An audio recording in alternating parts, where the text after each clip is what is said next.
High voltage highway. ಈ ಹೈವೇಯಲ್ಲಿ accident ಆಗುತ್ತೋ, ಈ ಹೈವೇಯಲ್ಲಿ ಸ್ಮೂತ್ ಆಗಿ ರನ್ ಆಗುತ್ತೋ, ಈ ಹೈವೇಯಲ್ಲಿ ಯಾವ ಸ್ಪೀಡ್ನಲ್ಲಿ ಹೋಗ್ತಾರೆ ಅನ್ನುವಂಥದ್ದನ್ನು ನೋಡಬೇಕಾಗಿದೆ. ಈಗ ತುಂಬ ಜನ ಇಟ್ಕೊಂಡಿರುವಂಥದ್ದು ಒಂದು ಸ್ಪೀಡಲ್ಲಿ ಇದ್ದಾರೆ, 60-70 ಸ್ಪೀಡಲ್ಲಿ ಹೈವೇಯಲ್ಲಿ ಹೋಗ್ತಾ ಇದ್ದಾರೆ. ಬಟ್ ಡೇಯ ನೈಟ್ ಅನ್ನೋದು ಒಂದು ಕಡೆಗಿದೆ. ಅದರ ಮಧ್ಯದಲ್ಲಿ ಇದೇ 60-70 ಸ್ಪೀಡು ಕೆಲವು ಕಡೆಗಳಲ್ಲಿ 100-120 ಮೇಲೆ ಸ್ಪೀಡಿಗೆ ಹೋಗ್ತಾ ಇದ್ದಾರೆ. ಅದು ಕ್ರ್ಯಾಶ್ ಆಗುತ್ತಾ ಇಲ್ಲ ಸೇಫ್ ಲ್ಯಾಂಡ್ ಆಗುತ್ತಾ ಅನ್ನುವಂಥದ್ದು ನೋಡಬೇಕು. ಸೊ ಈ ಹೈ ವೋಲ್ಟೇಜ್ ಹೈವೇಯಲ್ಲಿರುವಂಥ ಕೆಲವು ಕ್ಷೇತ್ರಗಳ ಪರಿಸ್ಥಿತಿಗಳು ಏನೇನಿದೆ, ಜಿದ್ದಿ ಮೈತ್ರಿ ಮಾಡಿಕೊಂಡಿರೋದಕ್ಕೆ ಬಿಜೆಪಿ ಮತ್ತು JDSಗೆ ಯಾವ ಕ್ಷೇತ್ರಗಳಲ್ಲಿ ಹೇಗಿದೆ ಲೆಕ್ಕಾಚಾರಗಳು, ಕಾಂಗ್ರೆಸ್ನ ಕಥೆ ಏನಿದೆ, ಎಲ್ಲವನ್ನ ಕೂಡ ನೋಡೋಣ. ಮಂಡ್ಯ ಜಿಲ್ಲೆಯಲ್ಲಿ ಸೋತ JDSಗೆ ಬಿಜೆಪಿ ಮತಗಳಿಗೆ ಒಂದು ರೀತಿಯಾಗಿ ಕಂಟಕವಾಗಿದ್ವು. ಈಗ ಮಂಡ್ಯದಲ್ಲೇ ಮೈತ್ರಿ ಆಗಿದೆ. ಸೋಲಿಸಿದವರಿಂದಲೇ ಮೇಲೆತ್ತುವ ಮೇಲಾಟ ಈಗ ಜೋರಾಗಿ ನಡೀತಾ ಇದೆ. ಮಂಡ್ಯದಲ್ಲಿ JDS ಗೆಲ್ಲಿಸೋಕೆ ಬಿಜೆಪಿಯಿಂದ ಸ್ನೇಹ ಕೂಟ ಇದೆ. ಬದಲಾದ ಸನ್ನಿವೇಶ, ಅಂದು ವೈರಿಗಳು ಇಂದು ಮಿತ್ರರು. ಮಂಡ್ಯದಲ್ಲಿ ಬಿಜೆಪಿ ಗೆಲ್ಲದೆ ಹೋದ್ರೂ ದಳದ ಮತಬುಟ್ಟಿಗೆ ಕೈ ಹಾಕಿತ್ತು ಬಿಜೆಪಿ. ಸೊ ಮಂಡ್ಯದಿಂದ ಕುಮಾರಸ್ವಾಮಿ ಅವರು ಸ್ಪರ್ಧೆ ಮಾಡ್ತಾ ಇರೋದು ಖಚಿತವಾಗ್ತಾ ಇದೆ. JDS ಬಿಜೆಪಿಯ ಜಂಟಿ ಕಾರ್ಯಾಚರಣೆ ಈಗ ಜೋರಾಗಿ ಸಾಗ್ತಾ ಇದೆ. ಒಂದು ಕಡೆಗೆ ಅವತ್ತು ಬದ್ಧ ವೈರಿಗಳ ರೀತಿಯಲ್ಲಿ ಹೋರಾಟವನ್ನ ಮಾಡಿ ಕಾಂಗ್ರೆಸ್ಗೆ ಹಲವು ಸೀಟ್ಗಳು ಗೆಲ್ಲೋಕೆ ಸುಲಭವಾಗಿದ್ದು ಬಿಜೆಪಿ JDSನ ಮತಬುಟ್ಟಿಯಲ್ಲಿದ್ದಂತಹ ಮತಗಳನ್ನು ಕಿತ್ಕೊಂಡಿದ್ದೀವಿ. ಅದರ ಪರಿಣಾಮ ಅದೆಷ್ಟು ಅಂತ ಲೆಕ್ಕನೂ ಕೊಡ್ತಾ ಇದ್ದೀನಿ ನಿಮಗೆ. ಕ್ಷೇತ್ರ ಮಂಡ್ಯದಲ್ಲಿ JDS ಸೋಲಿನ ನಂತರ 2019 ಮಾತ್ರ. ಅಲ್ಲಿ ಬಿಜೆಪಿ ಪಡ್ಕೊಂಡಿದ್ದಂಥ ಮತ 30,661. ಈ ಮೈತ್ರಿ ಅವತ್ತಿದ್ದರೆ ಕಥೆ ಏನು ಅನ್ನುವಂಥ ಲೆಕ್ಕಾಚಾರಗಳು JDSನಲ್ಲಿ ಬರಬಹುದೇ. ಅದು ಬಂದಿದ್ದಕ್ಕೇನೆ ಮೈತ್ರಿ ಹೋಗಿದ್ದಾರೆ, ಉಳಿಸ್ಕೊಳ್ಬೇಕಲ್ಲ. ಇನ್ನು ಶ್ರೀರಂಗಪಟ್ಟಣ JDS ಸೋಲಿನ ನಂತರ 11,137 ಮತಗಳನ್ನು ಪಡ್ಕೊಳ್ತಾರೆ. ಅದು ಅಂತರ ಸೋತಿದ್ದು. ಆದರೆ ಬಿಜೆಪಿ ಪಡ್ಕೊಳ್ಳುವಂಥ ಮತ ಇದೆಯಲ್ಲ 42,306 ಮತಗಳನ್ನು ಪಡ್ಕೊಳ್ತಾರೆ. ಹಾಗಾಗಿನೇ ವೋಟ್ ಪರ್ಸೆಂಟೇಜ್ ಬಿಜೆಪಿಗೆ ಆಲ್ಮೋಸ್ಟ್ ಆಲ್ 6% ಹಳೆ ಮೈಸೂರು ಭಾಗದಲ್ಲಿ ಇನ್ಕ್ರೀಸ್ ಆಗಿದೆ. ನಾಗಮಂಗಲಕ್ಕೆ ಹೋಗೋದಾದ್ರೆ JDS ಸೋಲಿನ ನಂತರ ಅಲ್ಲಿ 4,414 ಇದೆ. ಬಿಜೆಪಿ ಪಡ್ಕೊಂಡಿರುವಂಥ ಮತ 7,769 ಮತಗಳು ಮಾತ್ರ ಅಲ್ಲಿ ಪಡ್ಕೊಳ್ತಾರೆ. ನಾಗಮಂಗಲದಲ್ಲಿ ಡ್ಯಾಮೇಜ್ ಎಷ್ಟರ ಮಟ್ಟಿಗೆ ಆಗಿದೆ ಅನ್ನೋದು ನಿಮ್ಮ ಮುಂದೆ ಇಡ್ತಾ ಇದ್ವಿ. ಮದ್ದೂರಲ್ಲಿ JDS ಸೋಲಿನ ನಂತರ 24,113 ಮತಗಳು, ಬಿಜೆಪಿ ಪಡ್ಕೊಂಡಿದ್ದು 28,996 ಮತಗಳು. ಆಲ್ಮೋಸ್ಟ್ ಆಲ್ 29,000 ಮತಗಳು ಬಿಜೆಪಿ ಪಡ್ಕೊಳ್ಳೋದು. ಯಾವ ಪ್ರಮಾಣದಲ್ಲಿ ಡ್ಯಾಮೇಜ್ ಆಗಿದೆ ಅನ್ನೋದನ್ನು. ಮಳವಳ್ಳಿ JDS ಸೋಲಿನ ನಂತರ 46,846 ಮತಗಳು, ಬಿಜೆಪಿ ಪಡ್ಕೊಂಡಿದ್ದು 25,116 ಮತಗಳು.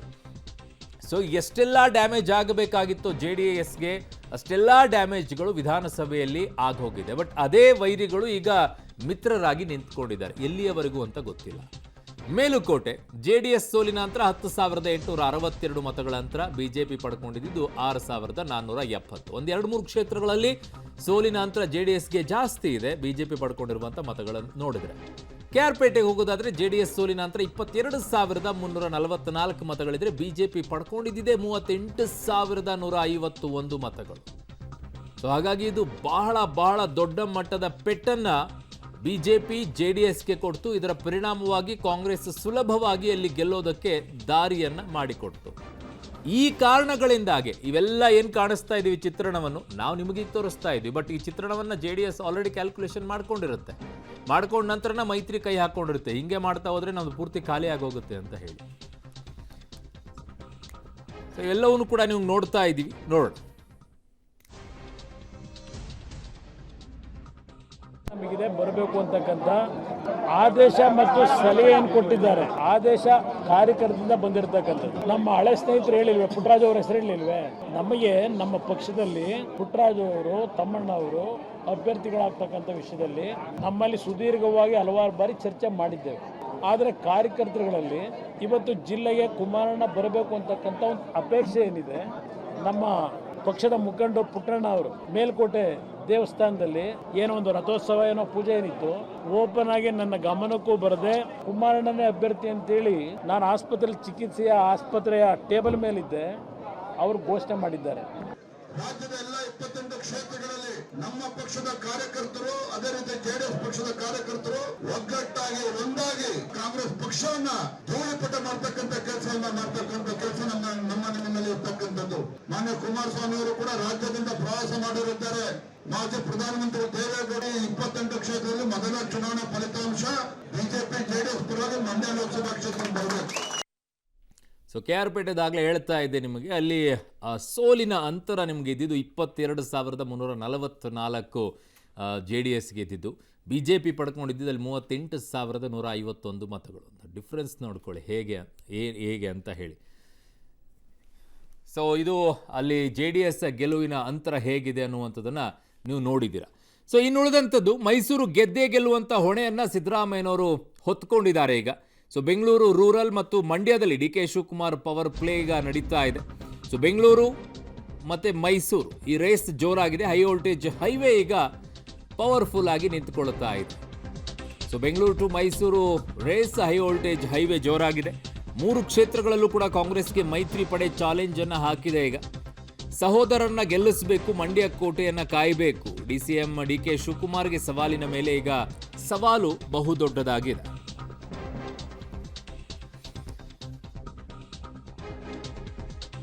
ಸೊ ಒಂದು ಕಡೆಗೆ ಈಗ BJP ಮತ್ತು JDS ಮೈತ್ರಿಯನ್ನ ಮಾಡಿಕೊಂಡಿರೋದು. ಒಟ್ಟು ನಿಮಗೆ ಮಂಡ್ಯ ಲೋಕಸಭಾ ಕ್ಷೇತ್ರಕ್ಕೆ ಬರೋದಾದ್ರೆ ಅಲ್ಲಿ ಒಂದು ಇಂಡಿಪೆಂಡೆಂಟ್ ಇದೆ, ಒಂದು JDS ಗೆದ್ದುಕೊಂಡಿದೆ, ಇನ್ನುಳಿದಂತಹ ಕ್ಷೇತ್ರಗಳನ್ನು ಕಾಂಗ್ರೆಸ್ ಇದೆ. ಹಾಗಾಗಿ ಈಗ ಅದು ಯಾವ ಮಟ್ಟದಲ್ಲಿ ಈಗ ಅವರಿಗೆ ಪ್ಲಸ್ ಪಾಯಿಂಟ್ ಆಗುತ್ತೆ ಅನ್ನೋದು ಒಂದು ಕಡೆಗೆ ನೋಡ್ಕೊಳ್ತಾ ಇದ್ರಿ. ಇನ್ನೊಂದು ಕಡೆಗೆ ಮೈಸೂರು ವಿಚಾರಕ್ಕೆ ಬರೋದಾದರೆ ಮೈಸೂರು ಜಿಲ್ಲೆಯಲ್ಲಿ ಈ ಮೈತ್ರಿಯಿಂದ ಆದಂಥ ಎಫೆಕ್ಟ್ ಆಗಿರುವಂಥ ಕ್ಷೇತ್ರಗಳು ಯಾವ್ಯಾವುದು ಅಂತ ಟಿ ನರಸೀಪುರ, HD ಕೋಟೆ ಮೈಸೂರು ಜಿಲ್ಲೆಯಲ್ಲಿ. ಸೊ ಇದು ಹೇಗೆ ಯಾವ ರೀತಿಯಾಗಿ ಅನ್ನೋದನ್ನು ನಿಮಗೆ ಚರ್ಚೆಯಲ್ಲಿ ತರೋಣ. ಮಂಡ್ಯ ಜಿಲ್ಲೆಯಲ್ಲಿ ಮಂಡ್ಯ ಮತ್ತು ಶ್ರೀರಂಗಪಟ್ಟಣ ಯಾವ ರೀತಿಯಾಗಿ ಎಫೆಕ್ಟ್ ಆಗುತ್ತೆ ಇದು ಅನ್ನುವಂಥದ್ದನ್ನು ಕೂಡ ಚರ್ಚೆಗೆ ನಿಮಗೆ ಒಂದೊಂದಾಗಿ ತರೋಣ. ಮದ್ದೂರಿನಲ್ಲಿ ಇದು ಮಂಡ್ಯ ಜಿಲ್ಲೆಯಲ್ಲಿ ನಾಗಮಂಗಲ ಮತ್ತು ಮದ್ದೂರು. ಸೊ ಮದ್ದೂರಿನ ವಿಚಾರದಲ್ಲಿ ಮೇಲ್ಕೋಟೆ ಮತ್ತು ಮಳವಳ್ಳಿ ಇವೆಲ್ಲವೂ ಕೂಡ ಬರುತ್ತೆ ಮಂಡ್ಯದಲ್ಲಿ. ಸೊ ಇಲ್ಲೆಲ್ಲ ಏನು ಎಫೆಕ್ಟ್ ಆಗುತ್ತೆ, ಯಾವ ರೀತಿಯಾದಂಥ ಪರಿಣಾಮಗಳನ್ನು ಬೀರುತ್ತೆ ಅನ್ನೋದನ್ನು ನೋಡಬೇಕು.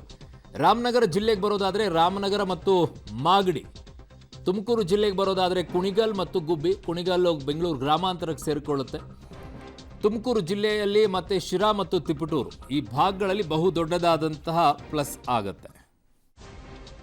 ಈಗ ರಾಮನಗರ ಜಿಲ್ಲೆ ನಮ್ಮ ತವರು ಜಿಲ್ಲೆ ಅಂತಿದ್ರು. ನಮಗೆ ಜೀವ ಕೊಟ್ಟಂತ ಜಿಲ್ಲೆ, ರಾಜಕೀಯವಾಗಿ ಜೀವದಾನ ಕೊಟ್ಟಿರ್ತಕ್ಕಂಥ ಜಿಲ್ಲೆ. ಈಗ ಮಂಡ್ಯಕ್ಕೆ ಹೋಗ್ತಾ ಇದ್ದಾರೆ, ಲೋಕಸಭೆ ನೀತಿಗಳಿಗೆ ಮಂಡ್ಯಕ್ಕೆ ಹೋಗ್ತಾ ಇದ್ದಾರೆ. ಹೋದ ಸರಿ ಮುಖ್ಯಮಂತ್ರಿ ಆಗಿರುವಾಗಲೇ ಅವ್ರ ಮಗ ಸೋತರು ಅಲ್ಲಿ ಮಂಡ್ಯದಲ್ಲಿ. ಕಳೆದ ಬಾರಿ ಇಲ್ಲಿ ರಾಮನಗರದಲ್ಲಿ ಸೋತರು. ಈಗ ಕುಮಾರಸ್ವಾಮಿ ಅಲ್ಲಿ ನಿಂತ್ಕೊಳ್ಳಕ್ಕೆ ಹೋಗ್ತಾ ಇದ್ದಾರೆ. ನನಗಂತೂ ಗ್ಯಾರಂಟಿ ಇದೆ, 100% ಕುಮಾರಸ್ವಾಮಿ ಮಂಡ್ಯದಲ್ಲಿ ಸೋಲ್ತಾರೆ.